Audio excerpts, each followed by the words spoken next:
What's going on, guys? My name is Steve. Thank you for stopping by my channel. I'm just an American guy on a journey to discover my British and Irish ancestry. Today, we're going to be reacting to the top 10 strangest UK laws still in place today.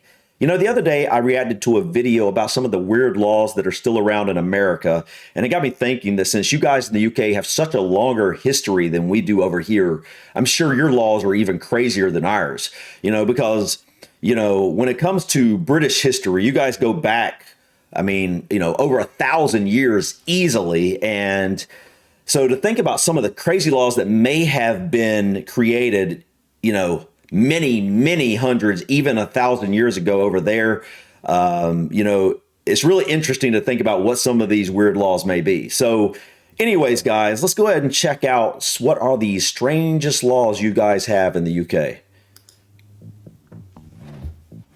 England is a country founded on one of the strongest legal systems in the world, but that doesn't explain why some UK laws are just downright bizarre.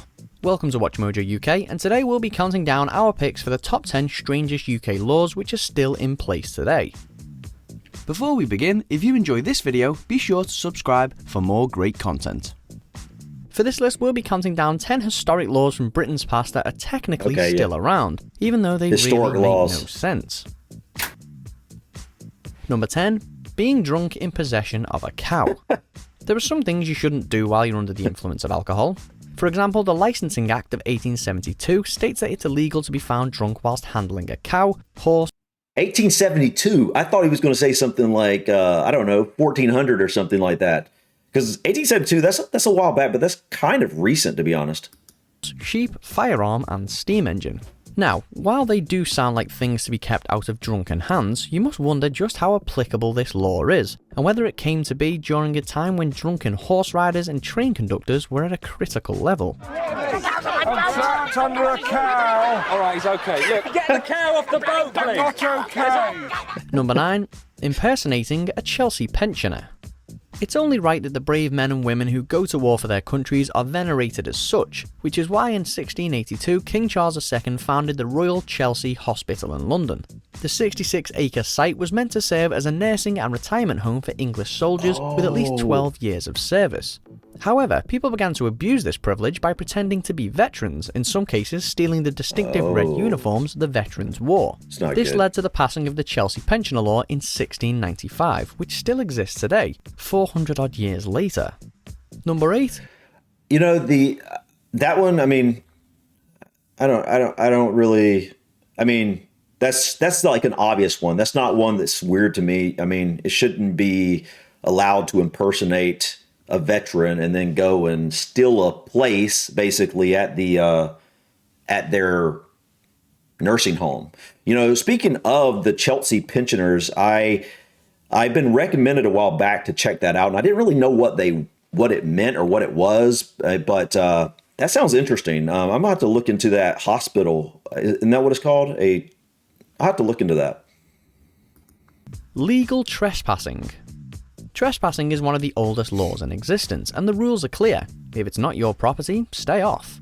The one place where this doesn't apply though is the coastal county of Cornwall in the south of England.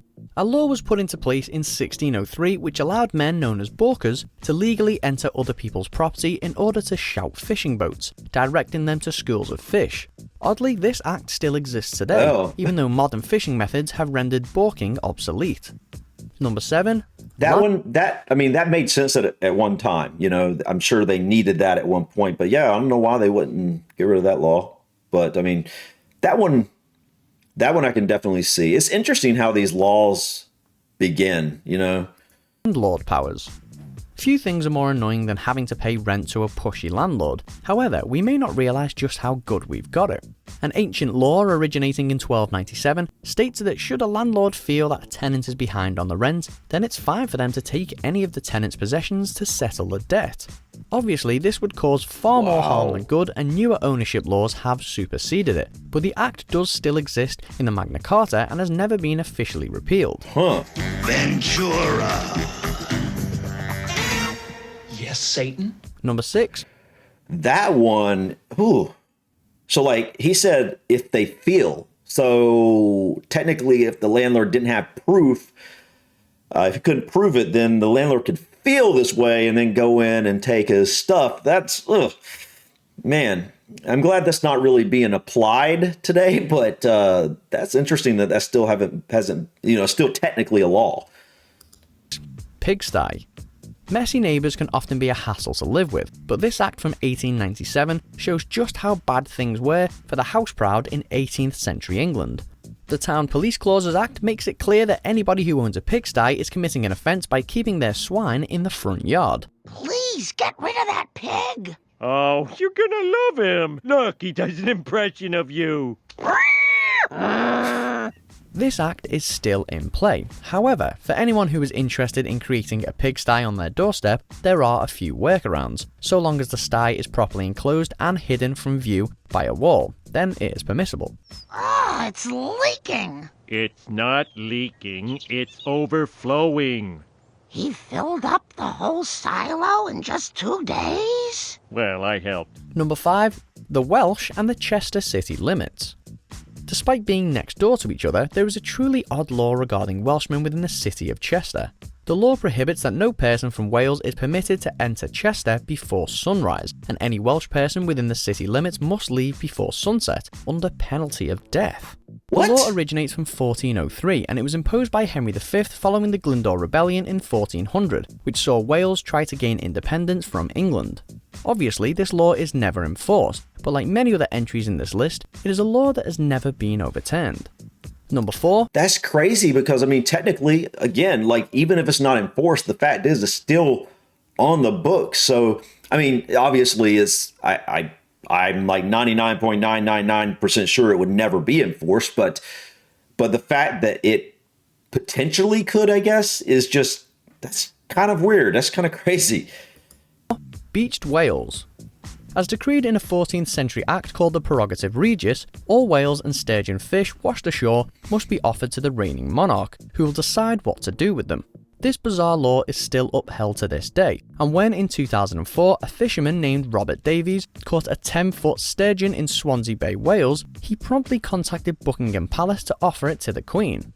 She politely refused the fish, and Davies went on to sell it at a local market for 650 quid. Come on, everybody! A whale needs help! Why should we? Yeah, where was that whale when my mom moved out? Number 3. All swans belong to the Crown. Few animals are as regal as the swan, I heard this. and the British royal family has long taken note of this. As far back as the 12th century, a law has been in place which protects all wild swans as property of the monarchy. However, while this may sound like a swan-friendly law, the truth is it was put into place in order to stop commoners from catching and eating the birds, since they were the royals' favourite meal. Today, swans are no longer on the menu, but they are still protected, with surveys taking place each year in the Thames to monitor their numbers and health. Number 2.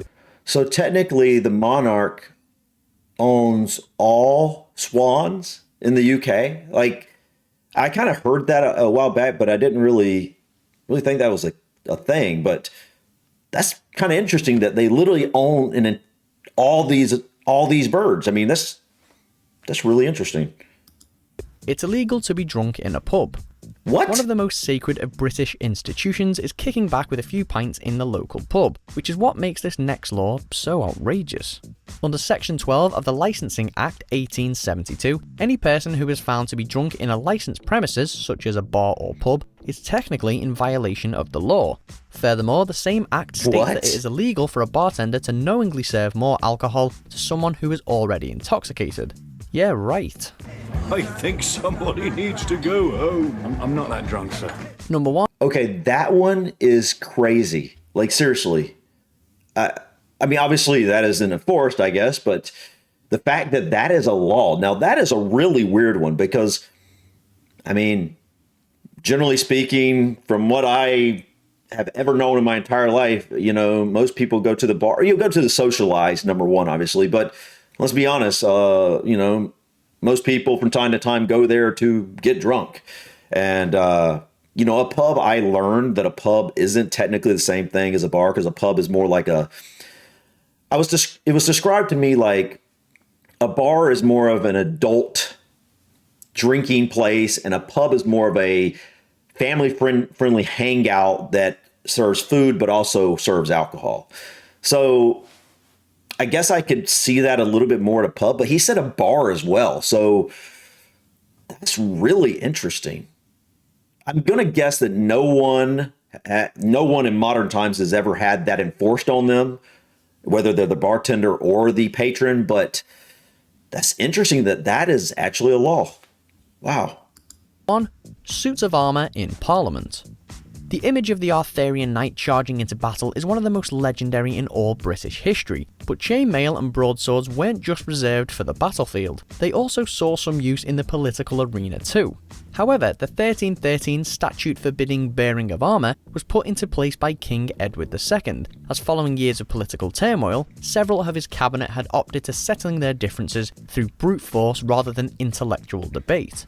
The act ultimately ensured Edward kept tighter control of his parliament. Do you agree with our... Well, this was kind of interesting. Some of them seemed like, for example, the cow, I'm not really sure. Like, if you own the cow and I don't get it. I literally don't get that one, but I'm sure there was a reason for pretty much all of these, most of them anyway. Obviously impersonating a Chelsea pitcher, that's not good. I mean, that's impersonating a veteran. You don't do that. That's just not cool. That's not cool.